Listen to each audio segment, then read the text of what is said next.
Good evening, friends. Respected Speaker of the evening, Vajay sir, Vice President Narayan,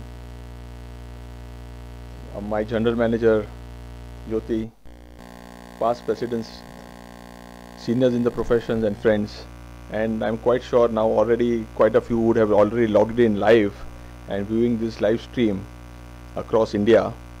And this is the first experience that we are giving, though we had given one experience earlier, but this is the actual experience that is coming to them. And what we have also proposed to everyone who is already viewing live, that in case they have got any questions during the lecture meeting, they can post them in lm.qa@bcsonline.org. If time permitting, Mr. Vajay sir will try and answer those during the Q&A session, or at least we'll email those queries subsequently.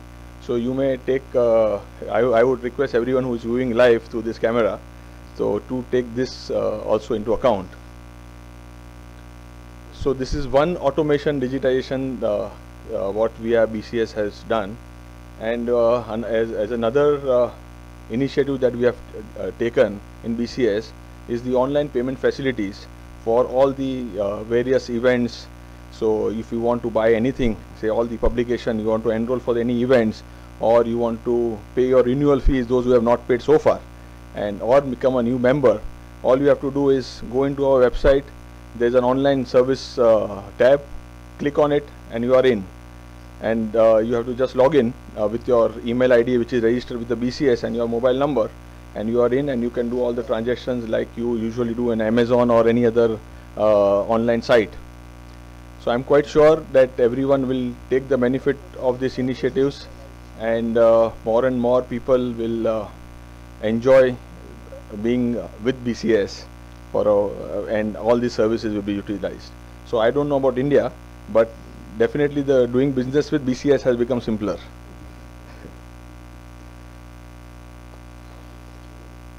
So coming to the topic, the question of ethics. What is ethics?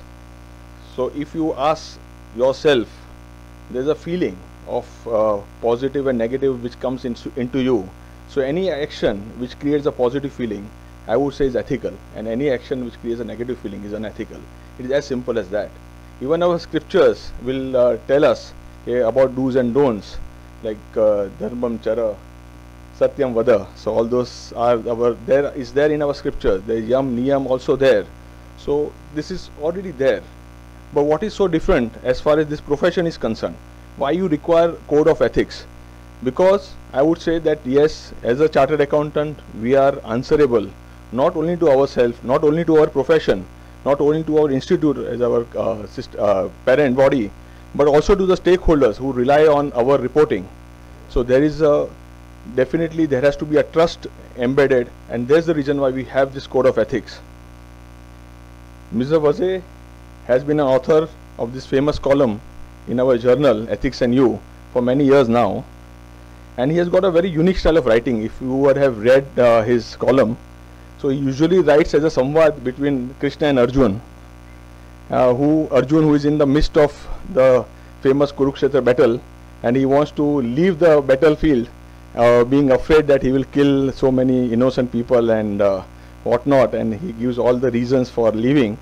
But Krishna somehow convinces him, and not only that, he even imparts the knowledge, thus removing all his ignorance and attending moksha, I would say, to that extent. But why he is taking this as an analogy? So I think what I feel that he's got in his mind, that we are always in a battle between the clients and his demands on one side and the stakeholders on the other side, and we at times tend to favor our clients, knowing fully well that if we compromise on a particular issue, it is not ethical. But the constant fear of losing the client takes control of our consciousness, and we tend to do something which is not supposed to be done. So we require Krishna in the form of Mr. Vajay today to help us understand where we stand and how we can take control of our oneself. The battle is not only with respect to about client solicitation or not, but it with respect to various other ethical standards that we need to maintain about advertisement, website, how it should be designed, how we can solicit the clients, and so on and so forth. I'm quite sure Mr. Vazir will be taking us through all this during this course. His biodata is very interesting. Over and above his professional excellence, and he is also involved in number of other activities. I will actually like to tell where he is involved. He is the chairman of Jan Kalyan Sahakari Bank, actively connected with various social and cultural organizations, president of Maharashtra Seva Sangh, anchoring of Marathi musical programs, participation in activities connected with literature and arts. He has delivered lectures on social subjects, president of the Konkan Prant of Sanskrit Bharati, recipient of Yog Mitra Award from Yog Vidya Niketan 2012, recipient of Best Social Worker Award from Senior Citizens Association Mulund in 2014, appointed as a member of the Board of Trustees by the SNDT University, member Expert Supervision Committee for Charitable Organization by SIDCO, and member of Managing Committee of Association for Research in Homeopathy, and not to forget our core group member of the BCS. Besides that, what he has not written in the biodata is that Vazir successfully pleaded disciplinary cases on behalf of members and continue to guide members to protect them from unwanted harassment in genuine cases. He has directed Sanskrit dramas at state level drama competition, which has won a lot of prizes. He has a good study of Ramayana and Mahabharata and has delivered lectures and discourses on the subject. Not only he writes on ethics but follows it. And BCS Journal, he won the Best Feature Award last year. Please welcome Mr. Vazir. Before I invite him to address us, may I request Narayan to offer a memento as a mark of our respect.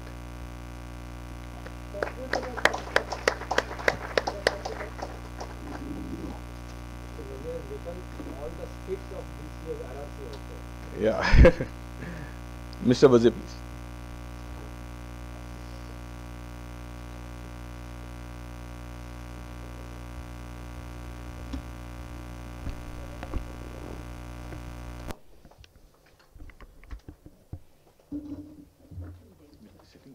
Yes.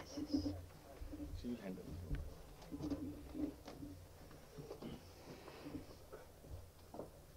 Namaskar. The Honorable President, who very affectionately introduced me, Mr. Chetan Shah, Vice President, Mr. Narayan Pasari, Jyoti Madam, the elders in the profession, and I must make a particular mention of Arvind Bhai, then Mr. K.C. Narang, Pradeep Bhai, whose presence itself is like a blessing to me. In fact, I am honored by their presence. And ladies and gentlemen, very good evening to you. Friends, I was little moved by the praise of words showered on me by the Honorable President, and this has made me a little nervous. To speak in a BCA conference is indeed a very formidable task, because the audience is so fastidious that you have to be very solidly prepared, because whatever statement one makes, it gives rise to at least 10 questions. So it's indeed a challenge. And the other challenge which I am facing is that, as Chetan Bhai rightly mentioned, so far I had an occasion to handle more than 150 disciplinary cases, and usually instead of giving just a sermon as to what is the theoretical part, I try to share my experience with the audience, because what is reported in all our journals or anywhere is what is the fact on record. But what really goes behind the curtain, and I am a witness to all those things, that is very interesting to learn, and that is actually a word of caution to all of us. And I try to share that. And usually it takes for me about 3 hours just to give the basics of this topic, because the experience of these cases. And therefore, to compress it within a span of about 60 minutes is another big challenge. In fact, the shorter the duration of your speech, the more the preparation that you need to do. One friend wrote a very longish letter to another friend, and at the end he wrote, "Please excuse me because I did not have time to write a short letter." Friends, our motto, as you know, Ya Esha Supteshu Jagrati. Now this was recommended to us, to the institute, in the year 1949 by Maharshi Aurobindo, and it has been adopted from Kathopanishad. Due to constraints of time, I will not elaborate on the entire text of Ya Esha Supteshu Jagrati, but it means that he who is awake when the entire world is asleep. And our BCS motto is also very parallel to this. Na bhayam chasti jagrataha. That means he who is awake has nothing to fear from. So these BCS motto and our institute's motto, they are very parallel to each other. And the need of ethics, in fact, the content of what I was expected to speak was obviously circulated to all of you, and there it was mentioned that we need to revisit our code of ethics.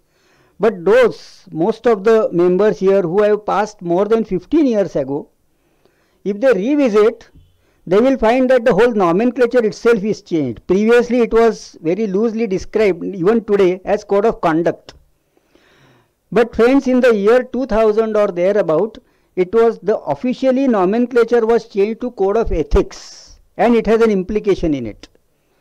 See, conduct is a very generic term. Conduct may be good or bad, but ethics denotes a very positive sense, positive connotation.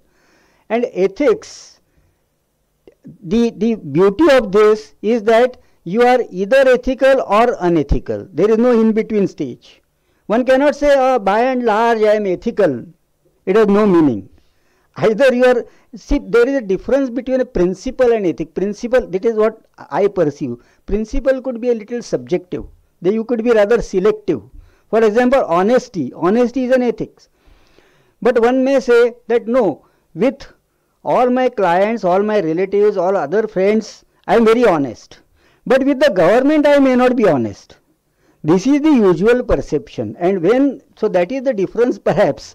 Of course, one could debate on purely the meaning of these words, and this is today not the topic of my presentation. But ethics by and large means the moral values. It is the accountability to one's own conscience. Many people who are of very legalistic in approach, there was a very live case of what could be the difference between pure legality and the ethical part. There was a chartered accountant who, out of love and affection and out of care for his nephew, gave, because nephew was in financially bad shape and he wanted to raise money for making some film or doing some business. So what that nephew told this chartered accountant, that dear uncle, if you give me some check, say of 40 lakhs, there are some financiers who have offered me to give the balance 90%. So if you give me a check, I will show it to them. I will say that, see, my uncle is a chartered accountant, he has given me this check, and on that basis I will raise that money, and your check I will never deposit. 3-4 months that nephew tried to raise funds, but nobody entertained him. He was running from pillar to post. Finally, in the 4th or 5th month, when the check expiry was 6 months, he deposited that check, got it bounced, and filed a 138 complaint against the uncle. Most of the cases I have tried to deal with in my Krishna Arjun dialogue, but this is perhaps a recapitulation or refreshing that particular thing. And now he had to prove in the magistrate's court as to why the check was issued in the first place. So he said basically that nephew was a vagabond. So he pleaded that this uncle, he offered me a job, and since I left my earlier job and business, and I joined him, and it was a remuneration agreed was 2 lakhs per month, and for last 2 years he has never paid me, so this was an on-account payment. Remember, this happened. Now perhaps in the pure legal terms, because he was convicted, let me share that with you. He was convicted, now he is in appeal. Perhaps in the appeal, having regard to all the circumstances and facts of the case, he may be absolved also. He will be acquitted. Question is still whether whatever action he had taken was ethical or not. Because ethical, why it could be questioned? Because ultimately he had given the check knowingly that it would never be presented. It would have misled somebody. Now a chartered accountant issuing such check which is knowingly to mislead somebody to give finance to that other person. Maybe his intentions are laudable. Anybody will say, अरे क्या हुआ भतीजे को भांजे को दिया तो क्या, what is wrong in it? He tried to help. So ostensibly it was a very commendable, laudable object, but in reality the ethical part of it could be questioned. So these are the things which actually I come across when I deal with those cases. And then it is not a purely philosophical discussion, it is going to be a very practical discussion because of these practical experiences which I would like to share with you. Many times in Sanskrit there is a good shlokas or subhashita. They say that everybody expects that his wife should be like Sita ji, Janaki ji, his brother should be like Lakshmana, Bharat, Shatrughna, his attendant should be like Hanuman ji. Unfortunately, nobody ever thinks that his own behavior should be like that of Sri Rama, and that is the whole trouble in all this society. So in that context, if you see that one has to be eternally vigilant, because we aspire for independence. We want that our profession should be independent, and then it follows that eternal vigilance is the cost of independence. If you are not vigilant, if you are negligent, if you are loose in your behavior, then naturally some day or the other, because our profession, friends, has become very vulnerable. Whatever you do, some clause of this misconduct or the other is going to be attracted, and otherwise you will never be able to complete any audit. Let me share it very bluntly that yes, this is the reality of life. And in that background, now if you see that how, first part I will deal with the procedural, because the agenda which was circulated as the main content of my talk was as to how we deal with a particular complaint, and in the course of that I will try to share the experiences. But one thing I have to caution you always, the first principle in this code of ethics business is that it is not a business but it is a topic, that the concept of good faith you should abandon forever. You should never ever have good faith in anyone. Not in your colleague, not in your partner. That utmost good faith as a principle is all right, but it is only on paper. There are many cases filed by the partner himself against the other partner of chartered accountant. Not in your employees, not in your articles, not in your spouse. Because now no relations are permanent. There was, and I am sharing this as a live instance. Husband and wife both were chartered accountants, and there was a society's audit, small housing society. The wife signed that audit for first 2 years. Then after that, one has, by rotation, the auditor has to be changed. So next 2 years the husband did that audit, and in the 6th or 7th year there was a judicial separation between the two, and the wife filed a complaint saying that the husband took the audit without communicating with the previous auditor. So this is what happens. If anybody is, for example, if my friend or even otherwise acquaintance, if he is now doing the audit which I was doing earlier, I sit upon his head and say that, well, you take my NOC or whatever you loosely call it just now only. Because today perhaps I am good. Today I am very nice person. Tomorrow I don't know what will do. Because friends, the time limit, the limitation of time, because you know what happens is, we particularly in BCA or as a chartered accountant also, we are very much keen on these interpretations. This comma should have been here, then the word would have been different and all that. Too much of academic is not there here. You have to go to the substance as to whether by and large the behavior or the conduct was ethical or not. And in that there are many ambiguities even in our act, in chartered accountant, as many ambiguities as in the Income Tax Act. Those I will deal with in the course of my presentation, but there is always a grumbling, a complaint as or many chartered accountants, why we are subjected to these ethics. Doctors behave any way they like, lawyers behave any way they like, and so many things. Puri dunya kuch bhi karti hai. Then why this burden on us?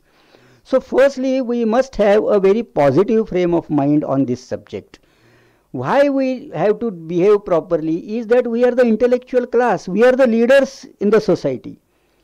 We cannot afford to follow the common man who does not follow the ethics. Then why are we intellectuals? So it is our duty cast by our not only institute or law, but it is the society has entrusted to that duty, thrust it on us that we have to lead the society.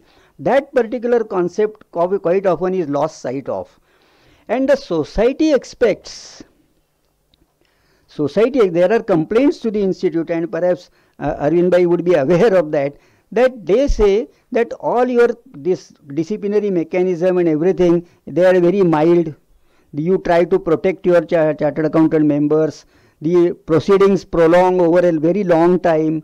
The punishments awarded are very mild. All these things are so the society expects that it should be enforced very strictly. And why? Because, ladies and gentlemen, that is the very foundation of our profession, the credibility. If we lose credibility, then we have no value. So that we must understand that the whole purpose of the councils of handling this disciplinary mechanism is to uphold and ensure the credibility of the profession. They don't want to compromise on that, because once that is lost, and in fact I am putting it very mildly by saying that the credibility, there is a lot of crisis today about our profession or for any profession for that matter. In fact, there was a very reputed organization, and I had taken up this issue in our BCA core group also a few years ago, and perhaps that was sorted out later on. Maybe BCA only had done something about it. But in an embassy of US, there was a checklist for getting visa, and the last line of that checklist read like this: please avoid bringing chartered accountant certificates as the same are often found unreliable. This is the certificate, this is the reward given to us by very reputed organization. And I think we had taken some steps, probably now that thing is removed. But that thing is removed from the checklist, printed checklist. But can we remove it? Can we erase it from their mind? That is the question. And I am sure that I am talking from the perspective of a very average practitioner like me. I am not talking of very high profile CAs. And typically for this certificate for the students, the parents will come to you just one day prior to the date of interview where he is to attend. Tomorrow early morning he has to go, and he will come to you at 4 o'clock the previous day and will ask you to give a certificate of assets of the parents. And if you ask him as to who is your regular chartered accountant, he will tell you, he will have the audacity to tell you that my chartered accountant is too busy. So as if you are just relaxing in your office and waiting for some such person to come. This is the way, and we tolerate this. And I am sure, because he is not even directly your client, he comes to you through some acquaintance, iska relative ka neighbor vagere, that way he comes. And you quite often don't charge him also for that. And on the top of it, you get this reward that please avoid bringing the certificates from the chartered accountants.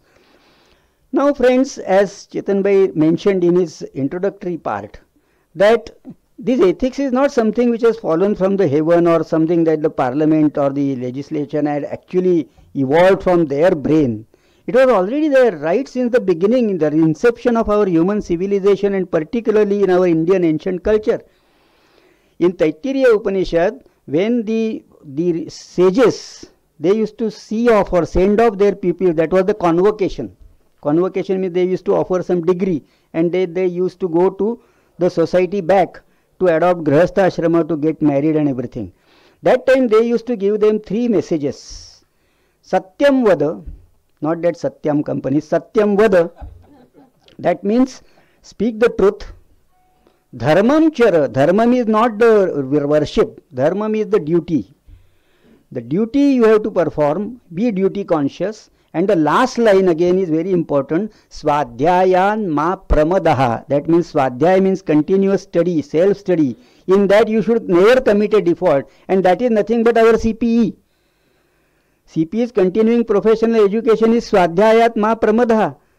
Now all these things have come to us from ages. So thousands of years old we are having this particular thing. So ethics not something which is created or invented by somebody or from the institute or by the government. And our code of ethics is nothing but the elaboration of all these principles. And the present image I told you that we chartered accountants are not very assertive. We are not assertive. We try to be very accommodative always. And I am talking this not only of an average or a small chartered accountant, because I have handle the disciplinary cases across the board, means right from small 40 to big 4. and everywhere I have seen that the chartered accountants have always been accommodative and never ever assertive. Audit as a function perhaps was not taken up seriously by any class of the society. In fact, this is perhaps the profession, and I am not sure whether I am proud of this particular fact, that the true function for which we have value is the attest function. And people take pride, senior chartered accountants take pride that I don't sign any balance sheet. I don't like to sign balance sheet. They are so-called tax experts, they are so-called finance experts. And this is the only profession perhaps which is our own duty, which is our own core function. And we are not very proud of doing that. And this is a very sad state of affairs. So this is the reality. And then many people say, why we only should behave properly, let the world behave properly, then we will also correct our ways. This question was posed to Swami Vivekananda. And Swami Vivekananda mentioned that it is like standing on one bank of the river and say that let all the water flow away and then only I will cross the river. It is something like that. So therefore friends, and this all 150 cases and all he mentioned, let me also mention to you that I have been doing it not as a commercial or this thing, and it was purely my own contribution to the profession as such. And further, let me also share with you that I have always invariably represented only to defend a chartered accountant. I have never ever appeared or represented a complainant. It does not mean that all chartered accountants are innocent and good. But the profession is so vulnerable that it doesn't require any special skills to kill a chartered accountant. You just throw a small stone and many chartered accountants will fall. And this is a reality, friends. It is very easy to say from the dais that it is a very dignified profession and all that. But every time I have come across every small thing where there is a compromise on our standards, codified ethics. And therefore, and the council does the job of a complainant, because even if the complainant backs out, even if he tries to withdraw, even then the council steps into the shoes of complainant, even if he is not present, and they carry it to the logical end. Therefore, complainant as such doesn't require any representation. Whatever he has done is good enough. But still, let me also mention to the credit of our honorable council members that they do have some soft corner for us. So in the process, they try to see that you are protected, and it is our duty to help them to protect us. So these are my experiences which I have had for more than 10 years. But the whole presentation is ultimately a journey into introspection. We must introspect as to where we are going. Because what is unfortunately happening is there are these standards, that standards. This is always something game like a chore police. The chores are there. They usually will finalize some policy to detect them or to hook them. Question is that of sanskaras as to whether really there can be some solution where this can be prevented, because otherwise there is no end to it. The howsoever standards you introduce, howsoever technicalities you introduce, it is always some loopholes will be found, and there is no end to that game. Now about this too much of good faith. A proprietor chartered accountant,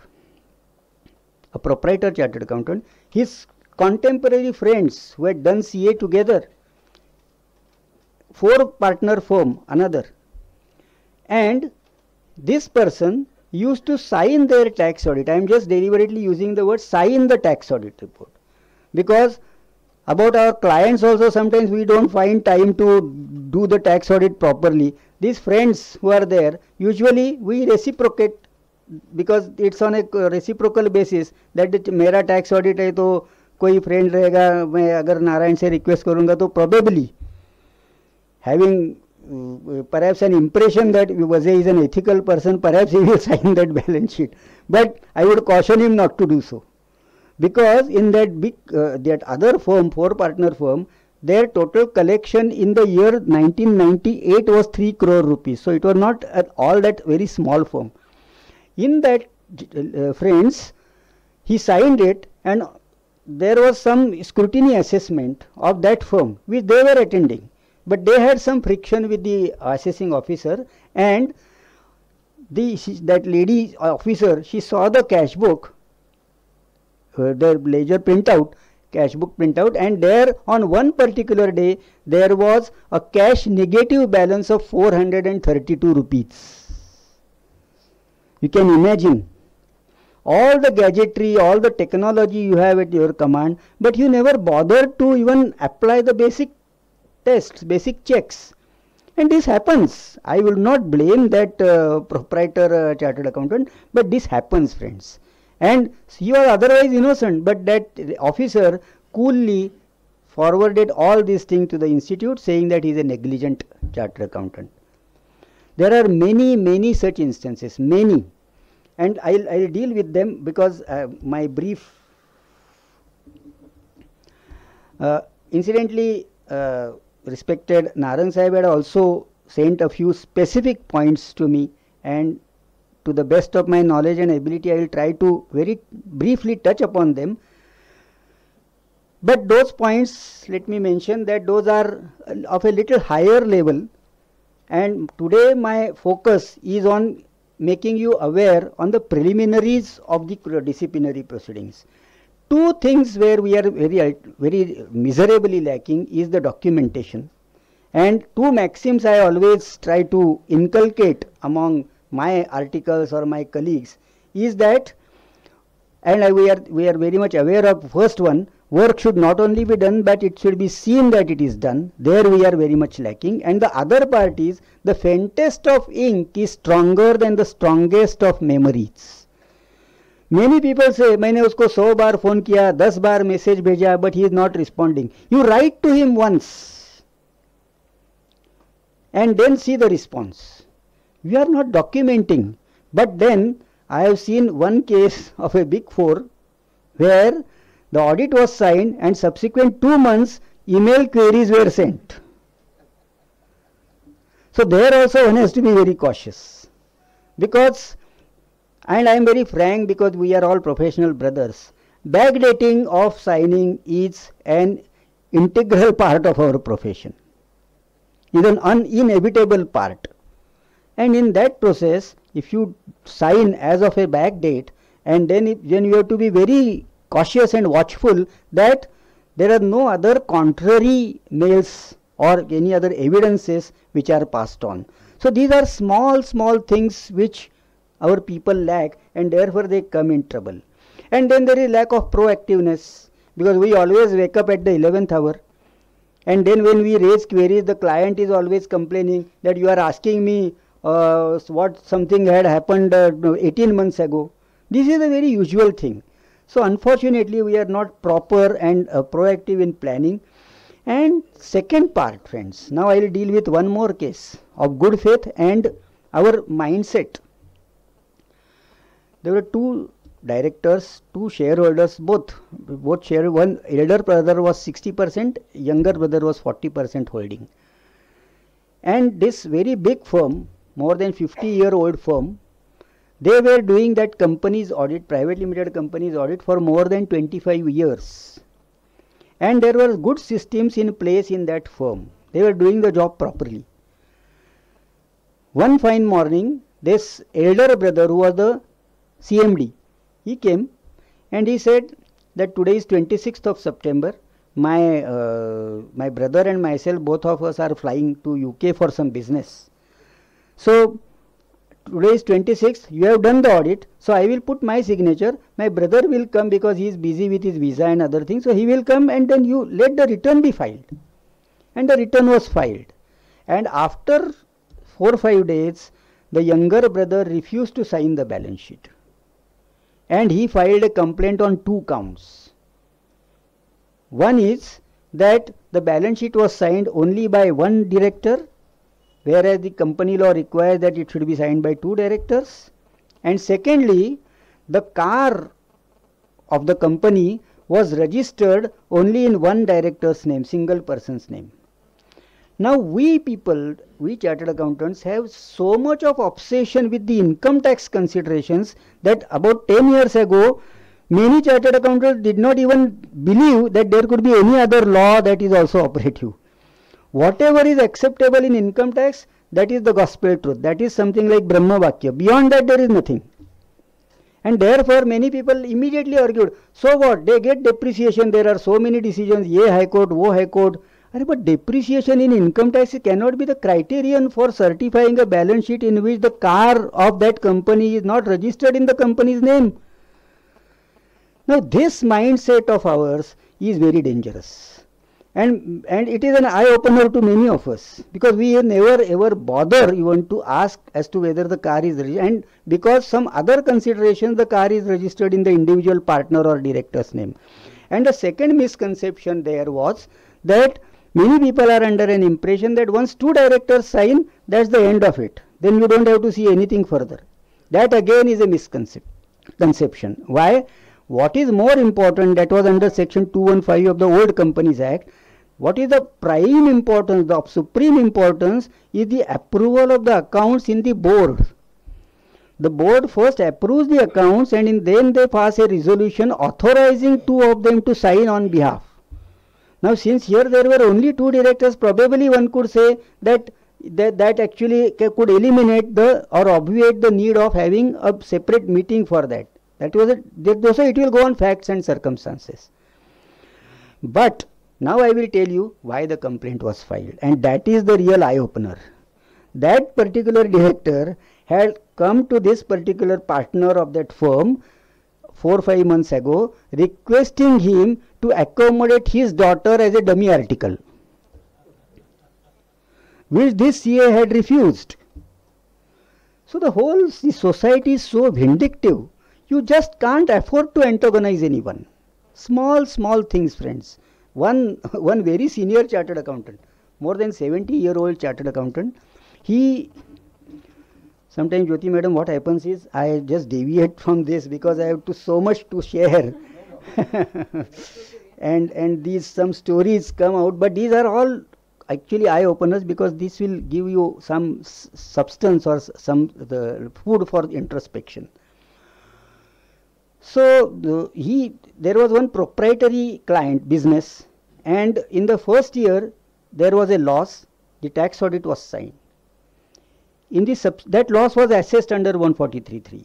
Subsequent year, again there was some profit was there, the loss was set off, and again the 143(3) was there, and it was properly all right. After that, in the audit, that audit officer raised a query that there was a loss in the earlier year. Still, in the 3CD format, where there is a clause whether there is any brought forward loss, he had mentioned no, because that is again a copy paste approach. In the first year there was no earlier loss, so there was no answer was no. Second year he did not see it that meticulously, but remember, it was assessed. Still, that audit officer insisted that a complaint be filed, because this is not negligence. So for such things, and why I am saying this, Now you will say, but he will be exonerated. There is not an issue. But friends, it takes at least 3 to 4 years for getting some result in the disciplinary proceedings. So for 3 to 4 years, always that anxiety one has to carry. That is the real punishment. That torture is the real punishment. That agony which you experience is the real punishment. So now let me move on to some very specific procedural part. That even for appointments and other things, the documentation which I would not like to now elaborate and spend time on that, but a few live cases of unintended. I have also given in by that slides what are the books to be referred, what are the reference material, everything I have tried to be as user friendly as possible. Let me come to the proper after 5 minutes, Narang Sahib, I will deal with that. The few points he had raised, that once I deal with the actual procedural part, his very valid point was that what is the role of Consumer Protection Act? Now, Consumer Protection Act, friends, is basically a part of the civil law. And a part of the civil law is carved out, and a separate machinery is provided to deal with that, and the civil wrong is also separately defined for that. But Consumer Protection Act, there the court or the forum has power to direct compensation to be paid to the complainant, the party who is aggrieved, and also perhaps they can direct the specific performance of a particular thing. Whereas our council has no jurisdiction whatsoever on any person other than an individual member. That means even they don't have jurisdiction over any firm of chartered accountants. It is essentially an individual member. And the whole purpose is to examine whether this member is fit to continue as a member or not.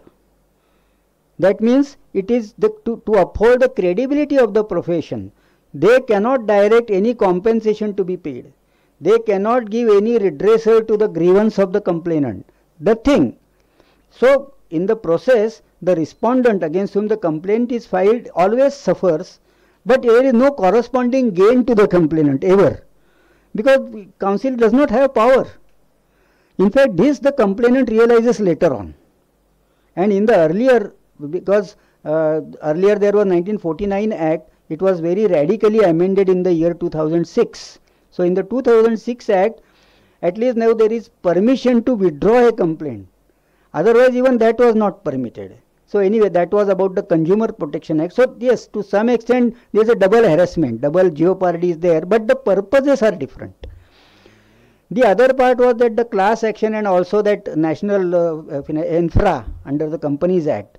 Well, yes, there is some duplication, but I am told that our institute has been consulted to frame the structure of that infra authority, their regulation, their working and everything. So there hopefully our council will take care that there is no duplication. Otherwise, for the same default or for the same grievance, there could be 2 or 3 multiple proceedings against you. So that perhaps will be taken care of. Like these, there were points, there are some academic points like this, ki in future, that like for example, class action. Now there also, well, there is an overlap and he should not be subjected to double jeopardy on that. These were the points which were raised by Narang sir, and now I will deal with our procedural part again. Now their misconduct is now defined. Why do we call it as code of ethics? Ethics otherwise is a very generic thing in the sense that yes, it is all pervasive. Even our day-to-day behavior in our family has also to be ethical. But this is codified. There are certain things which are understood from generation to generation as ethics. But this is codified, and it is codified in the Act by way of 2 schedules. The first schedule deals with cases which are, or items of misconduct which are relevant within the profession. That means previous auditor's communication, or the compliance with the Companies Act for the appointment, or engaging in other business or occupation other than the profession without the permission of the council. These kind of things are in the first schedule, where usually an outsider is not affected. An outsider is not much concerned with this. Therefore, these offences are considered as of a little lesser gravity. And therefore, the punishment awarded for this type of offences or misconduct is three types. One is a reprimand, simple reprimand, if it is a too technical a misconduct. Now, for example, that in tax audit 3CD, the loss, it was mentioned, and it could have actually should not have mentioned that it the brought forward loss. I argued that if had it been the other way around, that means there was no loss, and yet somebody says that there was a loss, perhaps somebody will suffer, somebody will be aggrieved. But here absolutely nothing but totally technical, trivial matter was there. But see, he had to face the complaint. He had to face the proceedings. So that kind of thing, then it will be simple reprimand. For the first schedule I am talking. The other punishment, which is again a combination of three, could be there. A fine which they have recently introduced, fine up to rupees 1 lakh, and a suspension from membership for a period not exceeding 3 months. So these are the punishments awarded for the or prescribed for the first schedule offence. The second schedule, which is considered to be of a little more gravity because outsiders are concerned, outsiders are aggrieved by that, outsiders are affected by that. So there again there are three types of punishment, again a combination of any of the three. One is reprimand, the other is fine not exceeding rupees 5 lakhs, and the third is suspension for any length of time. And at any length of time in the previous regime, and Arvind Bhai would be aware that it used to prolong for 20-25 years. And there was one particular person, I would not name it, but everybody would know, when I was doing my articleship in the year 79 or so, he had written a book, Planning for Secret Income, and the subtitle was particularly useful to bureaucrats, government servants, politicians, etc. Because of that, the complaint was filed, and the High Court, because earlier that the punishment which is recommended by the council had to be approved by the High Court, and the High Court takes its own sweet time, maybe 20 years, because even in my case which I had handled from 2004, now 2016 is there, 12 years, but the hearing has not come up. So our council had recommended the suspension for lifetime, but that time that person was already 80-year-old. So the court said, "Arey lifetime karke kya karega?" So they just restricted it to 3 years. This is the actual part of it, actual implementation of it. So the delays are inordinate, and particularly when there are court matters or court jurisdiction involved. There are 3 or 4 parts in each schedule. One is which is applicable or relevant only for persons or members in practice. The other one is members in employment. The third one is members in general. Now, let me also mention here that section 22 of the Act says that the misconduct, professional misconduct or other misconduct. Now that other misconduct is a very wide term, and other misconduct means the behavior which is unbecoming of a professional. Unbecoming of a professional means in those years there were even dowry cases in that, because it is unbecoming of a professional. It is a stigma to the profession. Now they have sought to codify it, and there perhaps it will be interesting for the BCA audience particularly that how technicalities are now argued. What has happened is there is clause 2 of part 4 of first schedule, where they say that where in the opinion of the council the conduct brings disrepute to the profession. This indirectly they have tried to codify that broad concept of other misconduct, that means unbecoming of a professional. But now the real controversy is, now the litigation is going on, that when I deal with the pure procedural, that time again I will mention, just now I will just mention because this audience particularly wants to know legal interpretation, and that is more interesting to them.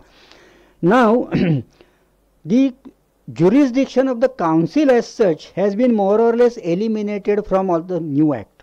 The council directly does not have any jurisdiction on the disciplinary cases. It is only the board of discipline, which is a subset of the council, or the disciplinary committee. But the entire council is now no longer in the picture. Previously, you had to argue your case after the disciplinary committee's report. You had to argue it before all the 32 members of the council previously. Now council, but here the wording they have retained, in the opinion of the council. And now the question which is debated in the courts is whether in the first place council had at all any occasion to form its opinion as to the whether this particular act brings disrepute to the profession.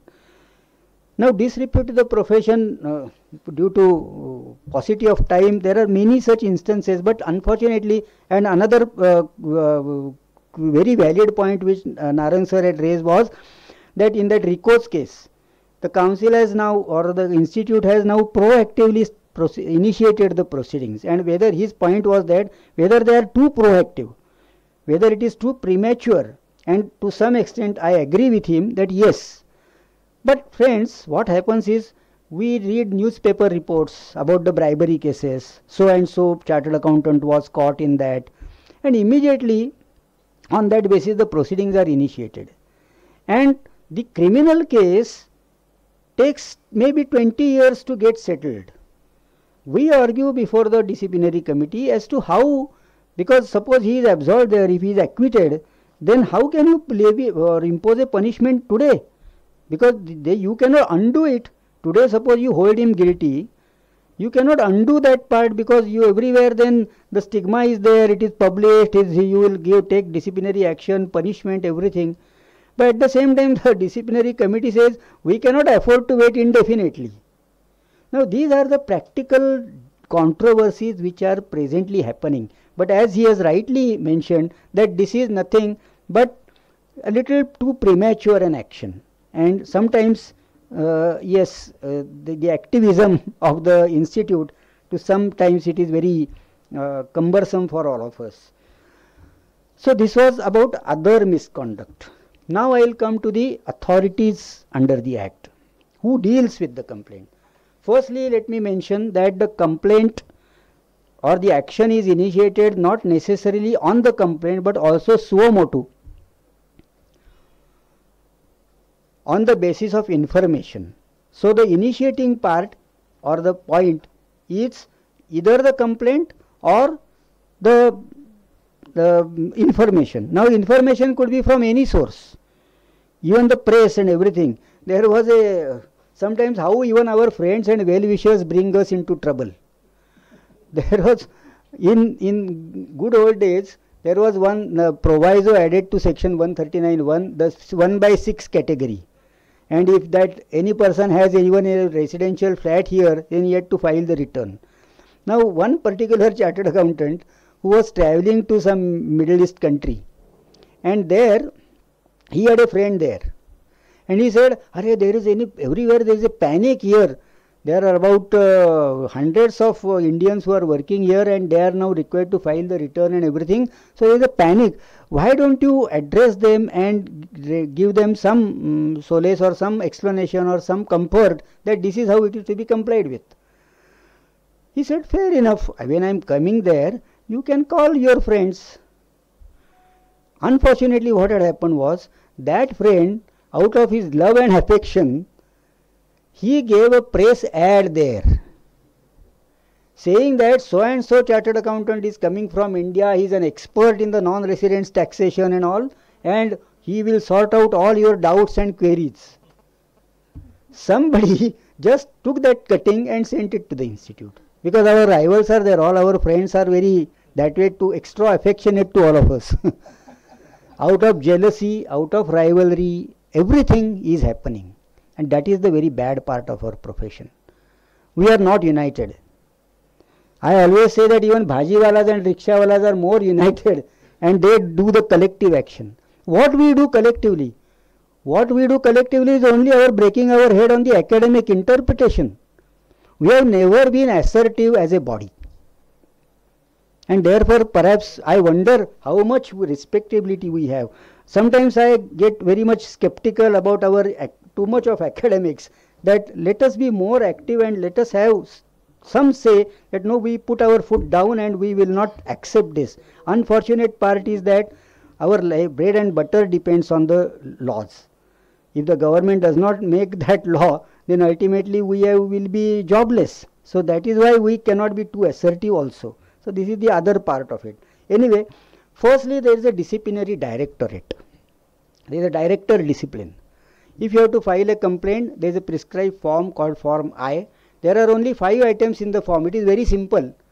Name of that respondent against whom, your name, then the person against whom you are filing a complaint, and the nature of complaint. That is all. And you have to pay a fee of 2,500 rupees for the filing of the complaint. And unfortunately, in many of the complaints, our own chartered accountants are instigating the clients or other people to and helping them to file complaint against our members. This is a very disturbing experience. So this is the director discipline. This is a directorate, and then they deal. They are bureaucrats. Basically, they are bureaucrats. So they deal with that complaint. What they do is, I will also simultaneously cover the procedural part. The complaint which is received by them is simply blindly forwarded to the respondent against whom the complaint is filed, and he is asked to give his explanation within 21 days. As usual, we chartered accountants never like to comply with anything in time. So usually you approach some counsel, some consultant on say 16th or 17th day only. There was hardly any case where anybody has come to any such consultant within a day or 3 or 4 days. So invariably we seek extension, and they grant maximum 30 days extension of time.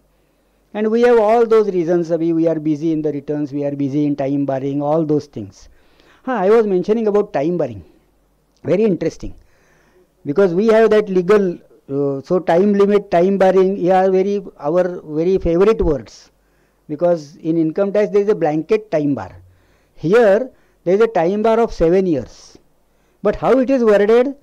If the director is satisfied that it will be difficult to adduce evidence or the circumstances have changed, then he may not entertain a complaint beyond 7 years. So that means a full discretion. And I will share with you a very live, very interesting case. There was a chartered accountant who had signed as a witness on a will, and the testator actually had expired after about 10 to 12 years after the will was made. And when the will was opened, the chartered accountant's signature as a witness was there, but the testator herself had never signed it at all. And you can visualize the situation. That chartered accountant must have been sitting in his office. Some people would have come. अरे वो कल उनका surgery है, she is in the hospital. You just put your signature, we will go there, we will obtain her signature. Or some other thing, like she is flying to some US, UK, she is in the airport. You just put, we will go to the airport and obtain her signature. This must have happened. And after that, you just lose track of everything. And then, what other evidence you need? It is self-evident, it is self-explanatory that you have signed. That is why, gentlemen, I say that we sign our balance sheet and we say that कल आप वो partner का, director का signature ले लो, ऐसा कभी नहीं करना. Never ever. Because I told you the story of that other director who refused to sign. These are the practical things that happen. Now, the complaint is sent to the respondent. Respondent gives his explanation. One thing one must bear in mind: complainant's conduct, complainant's locus standi, complainant's other behavior, whether he has come with clean hands or not, are of absolutely no consequence. There were many complaints where the complainant was convicted and he was behind the bars. But council or the institute is not concerned with that. They say we are concerned with your behavior. We are concerned with your conduct, whether you have performed your job properly. Don't tell us what he had done. Quite often what happens is, when the complaint is received, that chartered accountant starts counter attacking the complainant. ये बदमाश आदमी है, मैंने उसको इतना help किया है, but now because of this small thing he is now, and most of the complaints occur because of the internal dispute among the partners and directors. Because normally only 1 or 2 persons from the group deal with us. And when there is a dispute among them, the other person simply disclaim, we don't know, only this person was dealing with the chartered accountant and we don't know what he has done. No meeting was ever called. In a private limited company, as I told you, the secretarial compliance, now at least some awareness is coming up.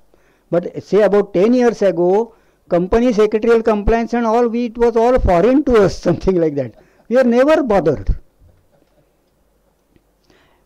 There was a case, complaint under the company's secretaries that was referred to me, and friends, it is simply alarming. There was a couple director, means husband wife were the promoter directors of a company, and some other person came to them and said, I will bring so much of business, export business and all. So they took him as a director.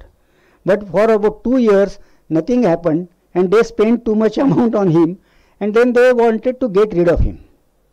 But he was not willing to quit.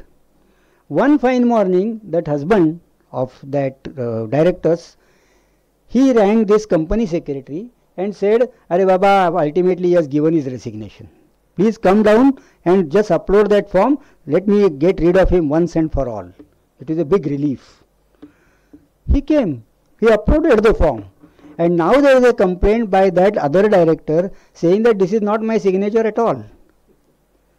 Now friends, how many of us ever try to even verify, because see, we go in good faith as to whether the director's signature is really that same thing which is there otherwise there in your records. Kali Yuga hai. Things are changing. So they will tell you that yes, these are director signatures. We never even, it never occurs to our mind that we should verify the signature. And then when I asked that company secretary, he said, yes, ये जो signature है वो नहीं, उसका मिलता नहीं है. But how would he even imagine? This is the things which are happening, friends. I wanted to caution you about that. Don't do anything in good faith.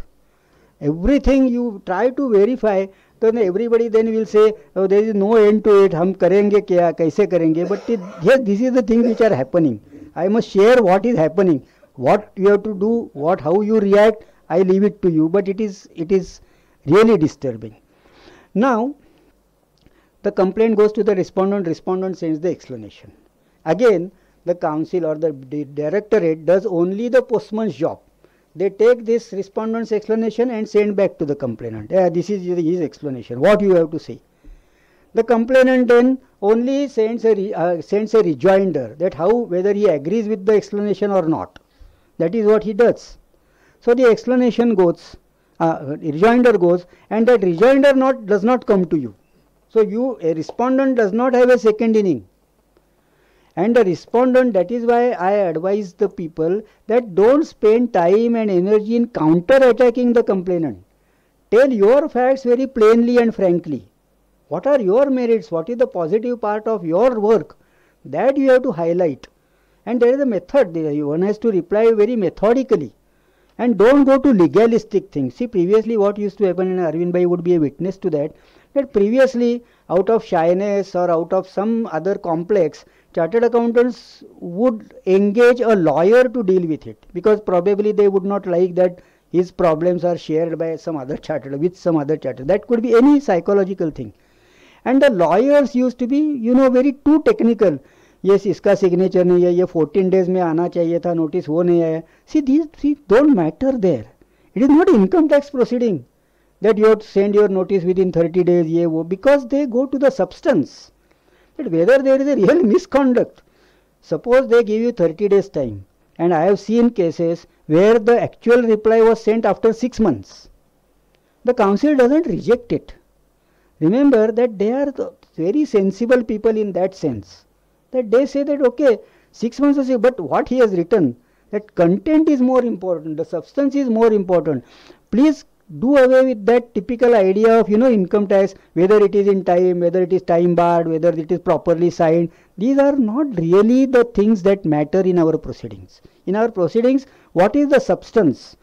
And there they examine in that fashion. Now, that is why I am saying this is that in your first explanation itself, you have to be as comprehensive and exhaustive as possible, because you don't have the second chance. After these three documents are received, that is complaint, explanation and the rejoinder, then the director discipline's work starts. Then they open up the files. And I have come across submissions where there were submissions made running into 3,000 to 4,000 pages. Particularly when the banks and other these government organizations file the complaint, they engage some big solicitor firm. Now, for the reasons best known to them, to justify their fees or whatever, but they have very thick volume of submission. So the director discipline has to deal with all those, and then the director discipline forms what is called as a prima facie opinion. Whether the prima facie they find whether you are guilty or not. If previously this jurisdiction was with the council used to first decide whether there is a prima facie case. Now that jurisdiction has been taken away from the council and it is with the director discipline. Now once that is done, if they feel, now I will come to the next authority. There are Schedule 1, it is handled by Board of Discipline. What is Board of Discipline? There are 3 members in it.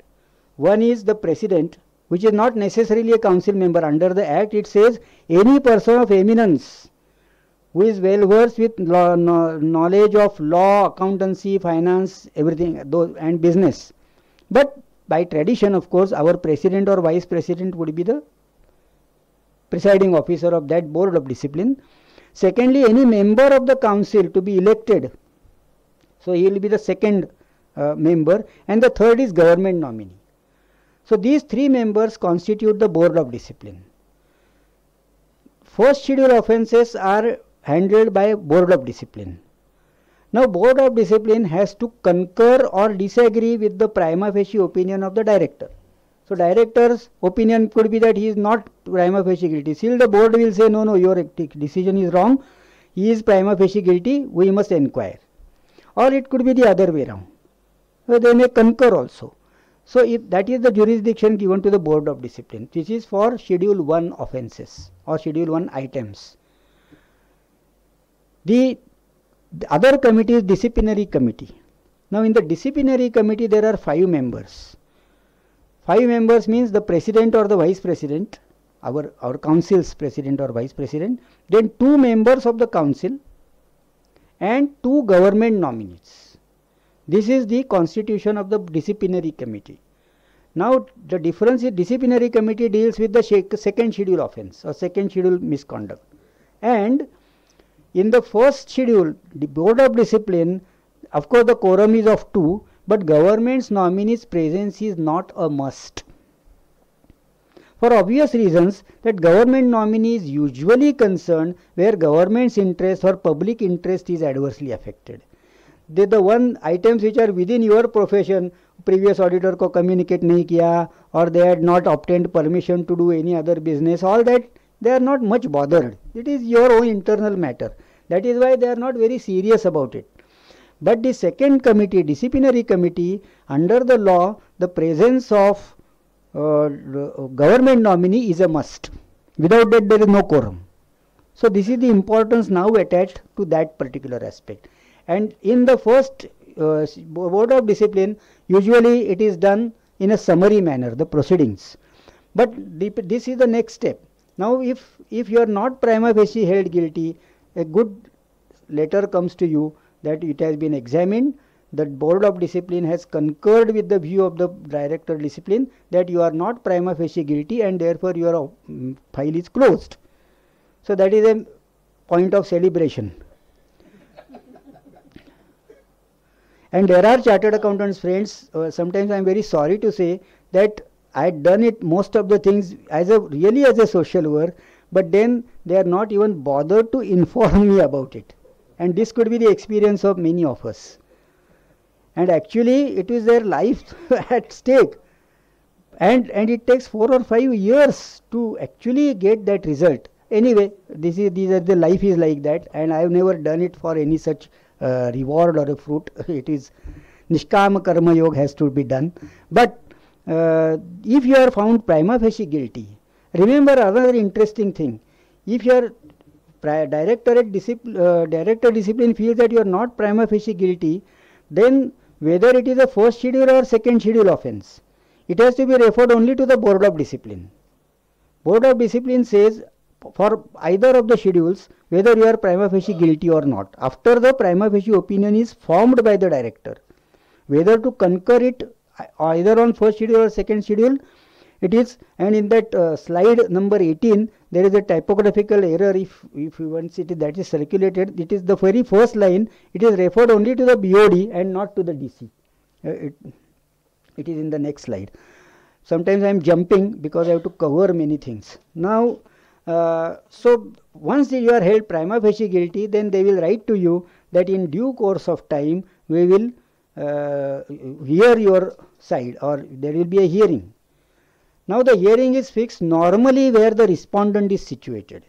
That means the western region, agar hai Mumbai or Maharashtra, or it will be usually in Mumbai or Ahmedabad or in such place in western region. Usually many people have a tendency to seek adjournment always. Now if there are recurring adjournments, then say no, next time we will not hear you here, you have to come to Delhi. You have to come to anywhere else. After 15 days we are meeting at Ahmedabad, you come there. So they go by rotation. They carry the entire heap of records. And institute spends really a few lakhs of rupees on even a small case. Because nothing is kept in the custody of regional council, friends. Everything, each and every single paper is always carried, transported by them from the Delhi to here, to any place where they are going. And it is a huge expenditure. And sometimes I have experienced that 20 to 25 hearings are fixed on one day, or the very ambitious schedule is there. Every 15 minutes next is paid. But out of 30, usually 27 are adjourned. This is the West. These are the real life situations or stories, friends. Anyway, now what happens is, the actual hearing is there. In the Board of Discipline, then you have to convince that the normal oath taking. All these authorities have the powers of civil court. That means to enforce attendance, to take document on oath or any such thing, to administer oath. All these powers of a civil court are vested in all these authorities. And in the second schedule, then if that is there, then actually the detailed hearing is taking place. Even the witnesses can be called. There are cases of bogus challans. There are cases of many fraudulent things. In fact, well, there are too many stories and I would not spend time on that. But perhaps time permitting, some other occasion, I will try to share those also cases with you. Now, after that, means if the Board of Discipline or disciplinary committee, if they feel that you are not guilty, then they prepare a report. Now I am giving you the time lag between all this. So the first is, once you get it, that there is a hearing. After the hearing, because the hearing also, they come here after 2-3 months rotation. It's not that every day they are here. So after 2-3 months it comes. So there could be cases which may drag on for 2 years also, and without any hearing. Particularly when there are elections and when the change of committee and everything is there, then actually it drags on. And that time is waiting is the real torture. That is the real punishment. In fact, many respondents say that okay, I will accept my guilt. मुझे reprimand करना है क्या 3 months suspend दे दो. But relieve me of this tension and anxiety. This is the situation. But there were previously, and there is no time barring for completion of case, unfortunately. I have tackled cases, and earlier the time limit was 10 years. And there is no time limit for completion of the cases. So in the year 2010, there was a hearing, there are many such hearings of the complaints filed in the year 1996 for the balance sheet of 87-88. because in 10 years the case complaint was filed and there was no end to the thing. But that then they send the report. That report is, it takes about 12 months after the hearing to get the report. Today I think tribunal also takes 8 or 9 months and then again they fix it for re-hearing. Arvind Bhai would be aware. So this is what is happening there also. So after 1 year you receive, and if you are held guilty by the Board of Discipline or disciplinary committee, you are given one more opportunity as to what punishment should be awarded to you. I always wonder as to why the word awarded is used for punishment. So, but there is no counsel permitted. That respondent alone has to appear as to what should be the punishment, and then they decide that punishment and they pass what is called as an order. So first is the report, first is prima facie opinion, then the report of the committee, and the third is order. That order is appealable.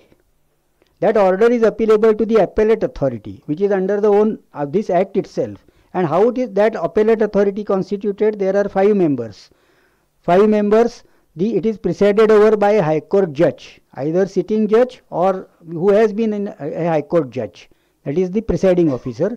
And then there are other members where 2 ex-Central Council members, not the present council members, 2 ex-Central Council members who have completed the full term of office in the Central Council. So usually their past precedents are taken up on that, and 2 government nominees. So this is how the appellate authority is functioning, and usually they sit only at Delhi. Usually they don't travel like this. So this is the machinery part. I can continue for 5-10 minutes. Chetan Bhai had told me that the audience will clap you down once they are bored or fed up. Then in my slides I have already tried to give as many explanations or the things as possible. Now I will try to come to the mechanism as to, or the principles governing this. Firstly, as I mentioned to you, that it could be either a complaint, on complaint, or suo motu. So anything is possible. Secondly, as I told you, the locus standi of the complainant is immaterial. Whether he is an honest person, whether he has come with, usually the jurisprudence says, the law says that whosoever comes to the court for justice, he has to come with clean hands. This principle has no applicability in our proceedings. So whatever, because ultimately they can say that no, now we have got the information. So on information basis also we can start the proceedings. So that is how it is. There are professional blackmailers also. I have come across 2 persons who are professional blackmailers in this. And the stories are really very frightening, very nightmarish stories are there. Anyway, that is presently beyond my time which is allotted to me. So withdrawal of complaint earlier was not permitted. Now it is permitted with the permission of the president or of the committee, of the respective committee. So that withdrawal is permitted. Then, as I told you, it is only on the individual member. So if there is a complaint against the firm, they first write to you as to who is the person answerable on this. There could be partner, and along with the partner there could be some other persons also, like the manager, audit manager, or any team member, because partner may sign, but ultimately he may say that no, everything was done, and under our essay and other guidelines you can rely on the work done by the other chartered accountant, other member. So withdrawal is permitted, as I told you. Jurisdiction is, but then the forms are affected if you have any member who has been held guilty, because in all that empanelment form, now that is another grievance of many chartered accountants, that when I am still not held guilty, why I am deprived of the government audits and other things.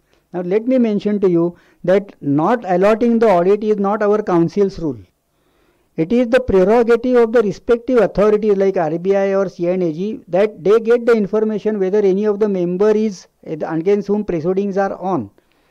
And on that basis, it is their prerogative to decide whether the audit should be allotted to you or not. So remember, you need not blame the council for that. Councils, it is not the council's rules, but they have to provide the information. And even in the empanelment, you have to actually fill up whether there are any proceedings against you. Then some important principles about the 7 years limitation I told you. Now, whether because of your misconduct anybody is aggrieved or not is immaterial. Typically what we say is, we have signed some trust audit, and there are cases in once the director of income tax exemption on one single day he filed complaints against 11 chartered accountants because he had some specific vengeance against the chartered accountants. And the stories are, for want of time I am not sharing, but we are shy of, even though we feel that if we bring anything negative, as if the heavens are going to fall on the client. That is our mindset. In one particular case, out of 16 accounts, 5 bank accounts were inoperative, but the bank statement was not available, so reconciliation was not there. But that auditor, if he had mentioned that we were informed that these 5 accounts were inoperative and there was no reconciliation available, heavens were not going to fall on that trust. It was a purely educational trust, everything was otherwise proper and smooth. But he did not comment. Subsequent year's auditor, he found those bank statements and he gave the effect. Total collection was 8 crore rupees in the year 2000, and the difference between all these 5 bank accounts when they were located, it was some 20,000 rupees. He adjusted it in the original trust fund itself. Adjustment of previous years this thing. And even the assessment was smooth, everything was smooth.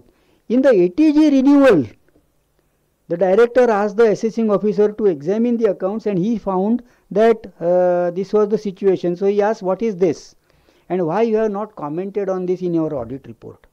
Now if you see that nobody was really affected adversely by that. Income tax department did not suffer at all, and our disciplinary committee members asked the income tax representative as to how you are otherwise affected. Why are you pursuing this complaint? About our member, what we have to do, we will deal with him. But actually, what is your stake involved? Why have you done? Now the typical answer is, the complaint was filed 10 years ago by my predecessor, and they don't have any explanation. They say you have to pursue it, and they cannot now take it back. These are the real life stories. So whether anybody is aggrieved or not is immaterial. Suppose anybody is aggrieved, whether you pay him compensation. Suppose because of your wrong advice, another wrong notion is that this particular disciplinary mechanism will affect only those who are doing attest function. And many people say, I am not signing any balance sheet, so as if they are immune to all these things. No, there are many complaints on your advisory role also.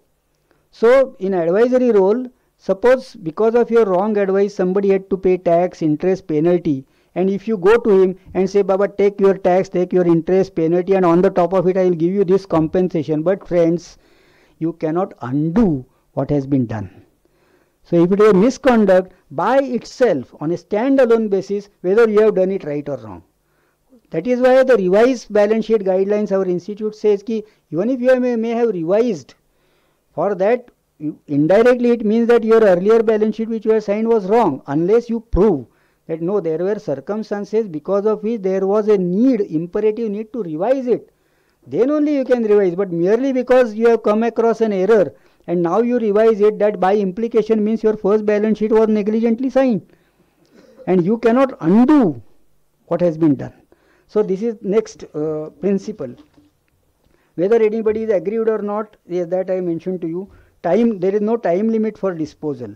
Now I have also mentioned as to who usually complains, and there the complainants are your clients, and particularly that arises out of ego problem. Then which particularly the dispute between the two persons in the another thing about good faith, society, cooperative societies audit as far as possible you should avoid. Because there is nothing but non-cooperation in a cooperative society. So there were some 200 members, and typically there was warring groups, and the one person found out that about 4 or 5 years ago this society had sold some FSI for a sum of 50 lakhs rupees, and according to them this was taxable, and therefore they said we will go to the income tax department, ask them to issue 148 notice, otherwise the income tax everything was under 143 one smooth. We will go there, we will 148, and we will pay tax, we will pay interest, we will pay penalty, and we will recover it from this auditor. This was the complaint. And then when I asked that auditor, she was a lady just new in the practice, she said, how am I concerned with the tax liability? I am only the auditor. That again is a misconception, because when you are finally financial position you are certifying, and if there is a likelihood of having a so much tax effect on or a bearing on this, obviously then what you need to do is, you don't have to sit into judgment. You may seek expert's opinion or whatever, but this is how the things are happening. So in cooperative society, and there are many members who have now no work, so for them it is a pastime to dig into the balance sheet and everything. Now I'll close down, don't worry. Chetan Bhai is now very restless, but well, friends, I must leave some time, 2-3 minutes at least, for your question answers, if any. Only simple questions I will be able to handle. The other complainants are your partners, your articles, your staff members, regulators. They have become very hyperactive. Bankers often are found to have some collusion at the time of granting of loan, and subsequently to save the skin of that particular officer, they file a complaint. So it has become a very routine. The regulator, the MCA, the income tax department, all these persons have a special love and affection for our profession and our members, and they are very active now to file the complaints. The clause by clause analysis will take very substantial time, because all told there are about 50 to 60 clauses, and whatever limited time was given to me at my disposal. I thank again the organizers, and particularly Mr. President and Vice President, because they were instrumental in bringing me here, and seniors like Arvind Bhai and Pradeep Bhai, whose blessings I have received, and all of you for a very, very patient hearing, and time permitting, some time on some other occasion, not necessarily in this platform, but I would like to spread awareness, because I have taken it as a mission, because prevention is always better than cure. Friends, I wish all of you all the best, and you will remain 1,000 miles away from these disciplinary proceedings. This is the prayer I give to the God, and thank you very much. All the best to you.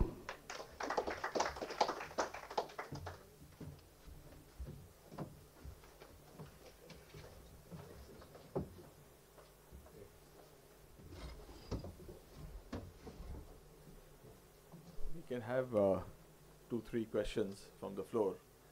And 1 or 2 questions I have already received, so if you can.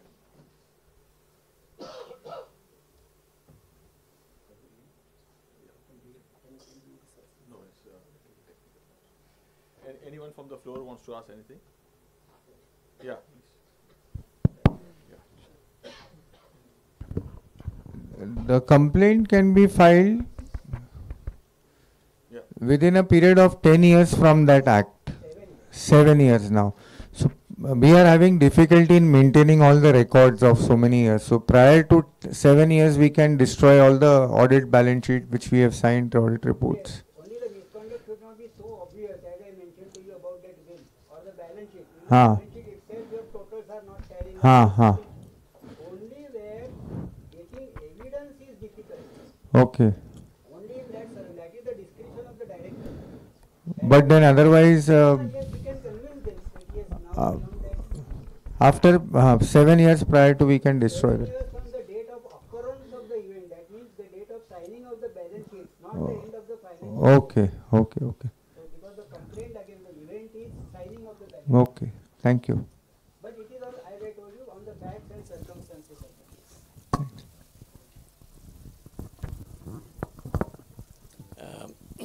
Thank you for your very interesting talk.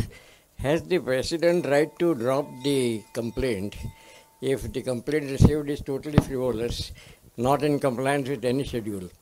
And therefore the secretary approaches the president with the complaint, and they decide that since this complaint is without any basis, it can be dropped.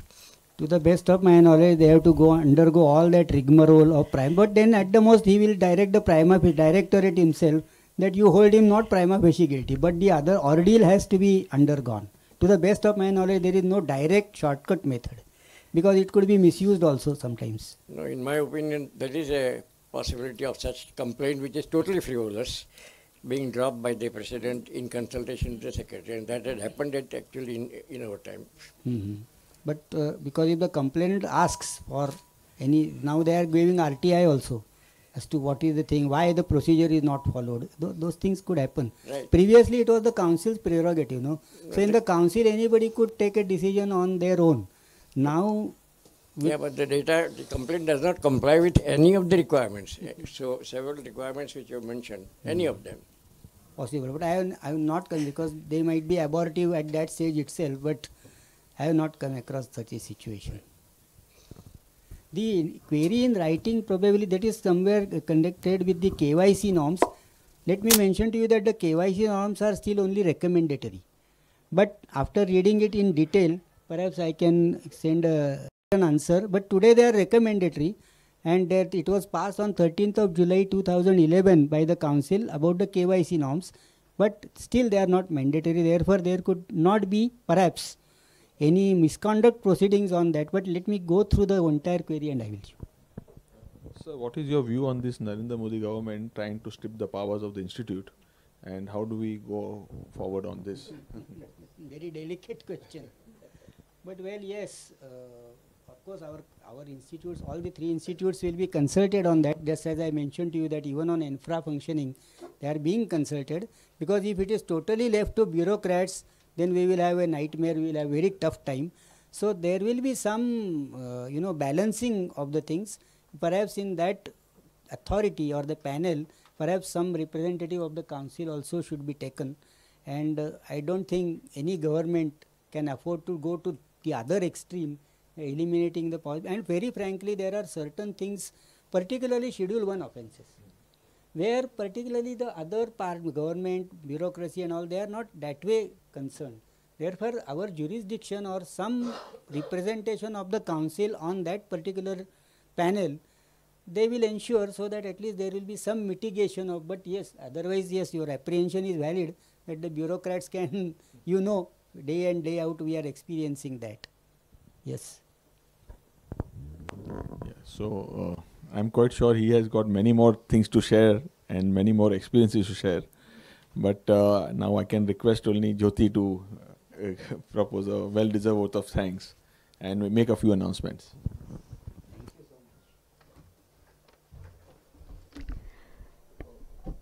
Thank you, Vazir sir, for this interesting lecture. It was really an eye-opener. Before going to the vote of thanks, I would like to mention and make a few announcements. Firstly, this year is the 50th RRC of the BCS in the month of January, from the 19th to the 22nd of Jan. The announcements will be rolling out soon, and we would like members to come in and start enrolling. Another great moment is for the chartered accountants who have qualified this May attempt. BCS takes this opportunity to felicitate those chartered accountants and invite them to be members with us.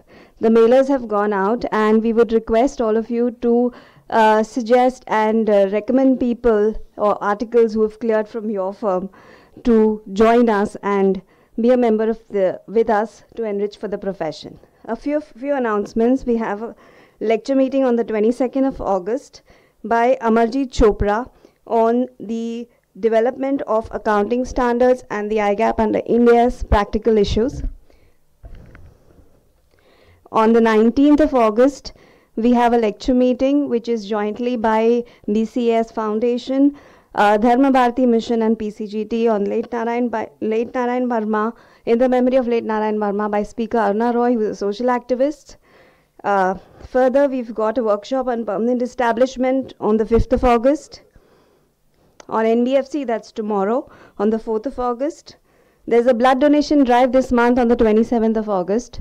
So it's your chance to give voluntary contribution to the society at large. Besides that, there are a lot of study circles, sessions that are going on, and as rightly said by Vazir sir, the CPE, that's what we do for the profession. Keep ourselves enriched with knowledge. That's the most important aspect of BCA, and we also follow that. Now coming to the most difficult task of the vote of thanks. Vazir sir, thank you. This was really an eye-opener. And definitely all of us in the profession realize that it's important to be careful, cautious, and be careful about the clients that we engage in, and really be careful in the way we take things forward. So thank you, sir, for this enlightening lecture, and it was indeed an honor to have you. Thank you.